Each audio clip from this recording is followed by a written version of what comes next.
अक्षय कुमार बाज नहीं आ रहे अपनी बेतुकी बयानबाजी से। उनका फिल्मी करियर जो जोरों से नोज डाइव कर रहा है, जमींदोज हो रहा है, उस पर सही मायने में आत्ममंथन करने की बजाय वो अनाप शनाप बयान दे रहे हैं।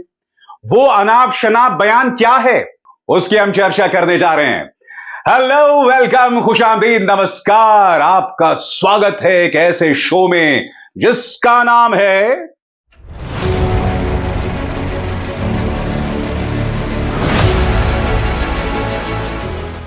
फिल्मी बातें विद अभिसार। जी हां, फिल्मी बातें विद अभिसार। अक्षय कुमार पिछली 12 फिल्मों में से 11 फ्लॉप्स, 10 फ्लॉप्स, एक कमीशन अर्नर और एक चली तो पंकज त्रिपाठी की वजह से। मगर क्या अक्षय कुमार आत्ममंथन कर रहे हैं? क्या इस बात को लेकर चर्चा कर रहे हैं कि भैया मेरा फिल्मी करियर क्यों लगातार तबाह हो रहा है, बर्बाद हो रहा है? एक इंटरव्यू में उन्होंने निहायत ही बेतुकी बात कही। उनसे पूछा गया कि आप एक ही साल में 4-4 फिल्में क्यों करते हैं? तो आप जानते हैं उनका क्या जवाब था? ठीक है, अगर मैं एक फिल्म करूं तो बाकी वक्त क्या मैं आपके घर में आकर बैठ जाऊं? सबसे पहले मैं चाहूंगा आप सुने अक्षय कुमार ने क्या कहा और फिर मैं आपको बतलाऊंगा कि उनके इस बयान में क्या दिक्कत है। सुनिए। मुझे कहता है कि यार ये 4 फिल्में क्यों करता है साल में, इसको एक फिल्म करनी चाहिए। चलो मैं एक पिक्चर कर लेता हूँ, बाकी दिन क्या करूँगा? तेरे घर में आऊँ? Why I'm telling you is because there are many people who tell the other people ये बहुत काम करता है। बेटा याद रखना, lucky are those people who get work, lucky are those people who get work।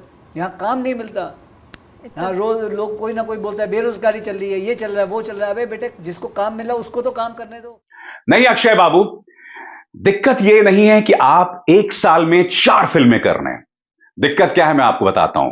दिक्कत यह है कि आप जो 4 फिल्में करते हैं उनमें से आप किसी में एफर्ट नहीं लगाते हैं, किसी में दिल लगा के मेहनत करके काम नहीं करते हैं। आप भारत के इतिहास के एक महान राजा सम्राट पृथ्वीराज चौहान पर फिल्म करते हैं, मगर उसके लिए आप मूंछ तक उगाने को तैयार नहीं हैं। क्यों? क्योंकि आपको बाकी कॉमेडी फिल्में करनी है। जी हां, आप मेहनत करने को तैयार नहीं है। आपके प्रोड्यूसर्स की आपसे यही शिकायत है कि आप मेहनत नहीं करते हैं। सबसे बड़ी बात, आप एक साल में 4 फिल्में कीजिए, मगर ऐसी फिल्में कीजिए जो आपके एज को सूट करती है। आप एक फिल्म करते हैं कठपुतली, जिसमें आप अपने आप को 25-26 साल का बताते हैं, मगर माफ कीजिएगा अक्षय जी, आप 50 साल से एक दिन कम नहीं लगते हैं। दिक्कत यह है कि अगर आप अपने आप को कम उम्र का बताएं तो फिर जनता आपको देखकर हंसने लगती है। अब शाहरुख खान ने पठान में एक एक्शन हीरो का किरदार निभाया, मगर आपको याद है सलमान खान के साथ वो जो पोस्ट क्रेडिट सीन में बैठे रहते हैं, वहां पर वो लोग यही बात कर रहे होते हैं कि भैया अब हड्डियां टूटने लगी हैं, 50 साल से ऊपर उम्र हो गई है। कहने का अर्थ यह है कि वो लोग बेशक एक्शन हीरो का किरदार निभा रहे हैं, मगर अपनी उम्र के हिसाब से। सबसे पहली बात, आप अपनी उम्र को धोखा नहीं दे सकते हैं। चलिए, उम्र को धोखा दे भी दिया स्पेशल इफेक्ट्स के जरिए। बड़ी बात, अगर आप दिल लगाकर काम नहीं करेंगे तो प्रोजेक्ट नहीं चलेगा। इसके अलावा सिलेक्शन ऑफ सब्जेक्ट्स, आपको ऐसे किरदार निभाने पड़ेंगे जो जनता के हिसाब से रेलेवेंट हो, प्रासंगिक हो। आप पॉलिटिकल प्रोपेगेंडा फिल्म करेंगे तो जाहिर सी बात है जनता को पसंद आ सकती है, पसंद नहीं भी आ सकती है।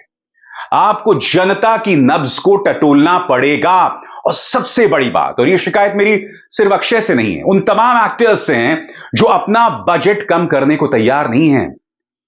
बॉलीवुड आज की तारीख में एक बड़े संकट से गुजर रहा है, मगर हमारे स्टार्स अपनी फीस कम करने को तैयार नहीं हैं।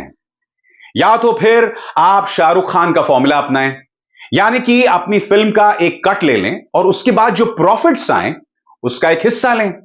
मगर अक्षय कुमार की फिल्म्स का बजट पहले ही बिगड़ जाता है अक्षय कुमार की अपनी फीस से, उनकी अपनी सैलरी से। तो जाहिर सी बात है कि उनके जो प्रोजेक्ट्स होते हैं वो इकोनॉमिकली वायबल नहीं होते। लिहाजा अब स्टार्स को अपनी फीस पर काम करना पड़ेगा, तभी फिल्में फायदे का सौदा साबित होंगी। क्योंकि जब एक फिल्म फ्लॉप होती है दोस्तों, तो प्रोड्यूसर ही बर्बाद नहीं होता, फाइनेंशियर ही बर्बाद नहीं होता है। इस फिल्म से जुड़े कई लोग होते हैं। जब एक प्रोड्यूसर दोबारा फिल्म नहीं बनाता है तो जाहिर सी बात है इस फिल्म से जुड़े जो सारे टेक्नीशियंस हैं उन्हें दोबारा नौकरी नहीं मिलती। इसीलिए जो अक्षय कुमार ये तर्क दे रहे हैं बहुत ही वाहियात तर्क है कि मैं तुम्हारे घर में आके बैठ जाऊं क्या। क्योंकि जब आप ये कहने लगते हैं कि मैं तुम्हारे घर में आकर बैठ जाऊं क्या, तो ये आपकी डेस्परेशन बता रही है। और बात यहां नहीं रुकती, मैं आपको पढ़ के सुनाना चाहता हूं कि उन्होंने कहा क्या। गौर कीजिएगा। जब मुझे कहते हैं कि यार ये 4 फिल्में क्यों करता है साल में, इसको एक फिल्म करनी चाहिए, चलो मैं एक पिक्चर कर लेता हूं, बाकी दिन क्या करूं बैठ के, तेरे घर में आऊं।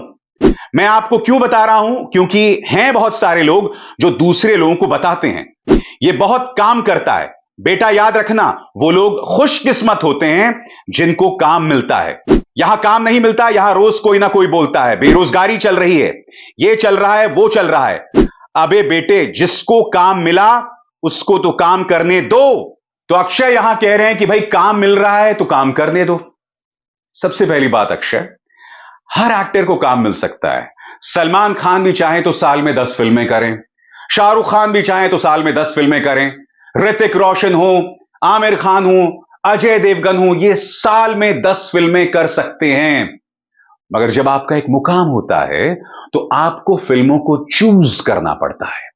आपके दिमाग में सिर्फ पैसा नहीं होना चाहिए, आपके दिमाग में फिल्म का सब्जेक्ट, उसका इंपैक्ट, जनता में वो क्या मुकाम रखेगी, ये सब होना चाहिए। और सबसे बड़ी बात, आपकी अपनी इमेज, वो मायने रखती है। कुछ दिनों पहले अक्षय कुछ ऐसी फिल्में कर रहे थे जो बहुत दिलचस्प थी, मसलन एयरलिफ्ट, मसलन बेबी, मसलन स्पेशल 26 और फिर वो तमाम कॉमेडी फिल्में।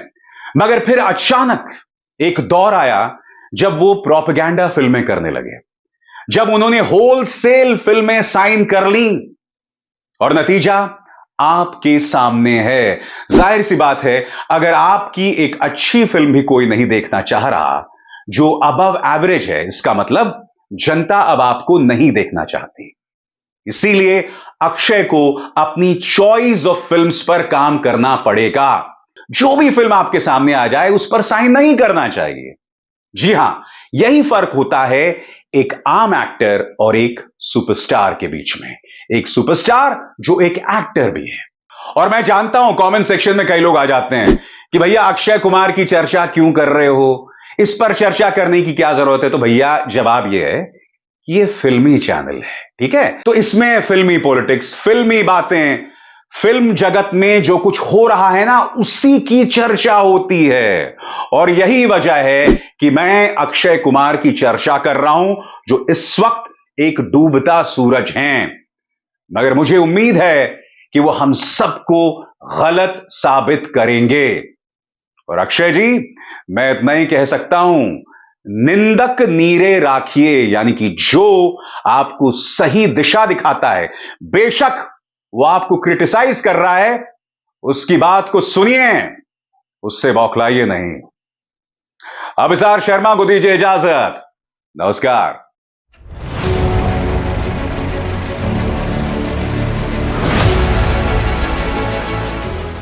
फिल्मी बातें विद अभिसार।